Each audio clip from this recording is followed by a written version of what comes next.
जय Jagannath सांगमाने water department तरफ नुआ रिक्वायरमेंट बाहरी जो आपण मानकर वेरियस पोस्ट बाहरी एवं आपण मानकर सालारी रहिबो 30,000 पर मंथ रहिबो। तो डिटेल ऊपर आमे ए नोटिफिकेशन टिके देखिबा।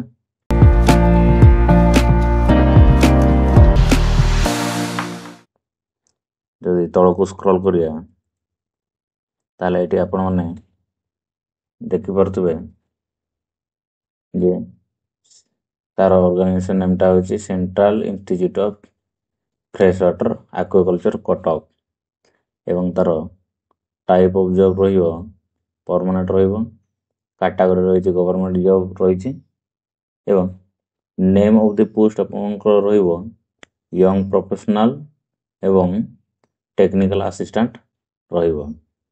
यदि एप्लीकेशन मोड देखिबा ताले एटा ऑफलाइन मोड रे आपण माने अप्लाई करि परिबे जोटा कि आपण मानकर इंटरव्यू होबो। इंटरव्यू आपण माने अटेंड करिवे एवं के माने अप्लाई करि परिबे ना ऑल ओडिशा कैंडिडेट पिला माने अप्लाई करि परिबे एवं आपण मानकर प्लेस ऑफ पोस्टिंग ता ओडिसा रे ही होबो। देन आपण मानकर इंटरव्यू केबे होबो ना इंटरव्यू डेट आपण मानकर रहिबो 18/12/2024 एवं 20/12/2024 इंटरव्यू डेट आपण मानकर रहिबो। देन जेंडर जदि हम देखिबा ताहले एथरे both male and female apply करि परिबे। एजुकेशन क्वालिफिकेशन जदि देखिबा यंग प्रोफेशनल पई रहिबो bachelor degree in microbiology, biotechnology, public health किंबा जूलॉजी सहित स्पेशलाइजेशन आपण माने फिशरीज करथिबे जोटा कि रिकॉग्नाइज यूनिवर्सिटी आपण ए क्वालिफिकेशन करथिबा दरकार। देन टेक्निकल असिस्टेंट पई +2 वोकेशनल कोर्स सहित फिशरीज आपण माने करथिबा दरकार किंबा एग्रीकल्चर किंबा +2 साइंस सहित आपण मानकर बायोलॉजी थिबा दरकार किंबा ता सहित आपण माने diploma in fisheries science, animal science, fish health technician A course आपण माने करथिले ए पोस्ट आपण माने अप्लाई करिया पई एलिजिबल हेबे।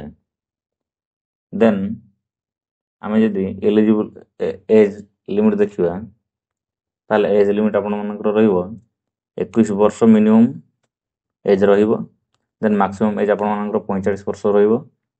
आपण मानकर एज रिलैक्सेशन मध्ये रहिछि जोटा कि गवर्नमेंट रूल अनुसार ओबीसी कैंडिडेट पिला माननको पई 3 वर्ष, एससी एसटी पीडब्ल्यूडी माननको पई 5 वर्ष एवं एक्स सर्विसमैन माननको पई 5 वर्ष, पीडब्ल्यूडी सहित एससी एसटी पिला माननको पई 15 वर्ष रहिछि।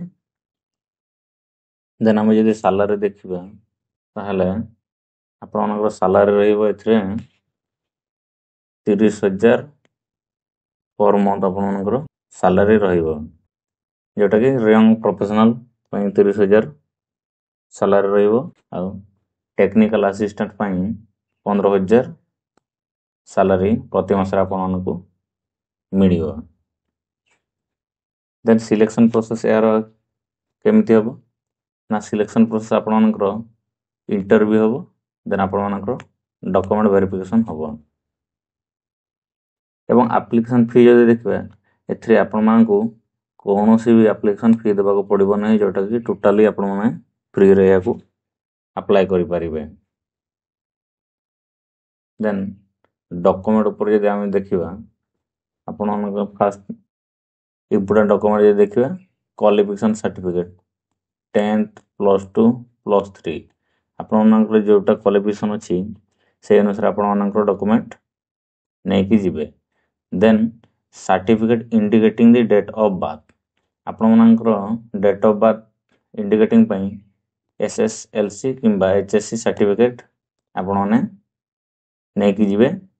Then 2 recent colour passport size photo आपण मानकर दुईटी रिसेंट कलर पासपोर्ट साइज दरकार हम देन कास्ट सर्टिफिकेट दरकार हम जदि आपनकर एक्सपीरियंस सर्टिफिकेट अच्छी तो आपण मैंने ताहा मध्य नेकी जाई परिबे एवं आपनकर इंटरव्यू डेट यंग प्रोफेशनल 18/12/2024 रही एवं टेक्निकल असिस्टेंट पोस्ट 20/12/2024 को आपनकर इंटरव्यू डेट रही एवं वेन्यू आपनकर रहिबो ICAR CIFA कौशल्य गंगा भुवनेश्वर जोटा कि एटा पिन नंबर 751002 यही एड्रेस रे आपण माने जाकी इंटरव्यू को दे पारिबे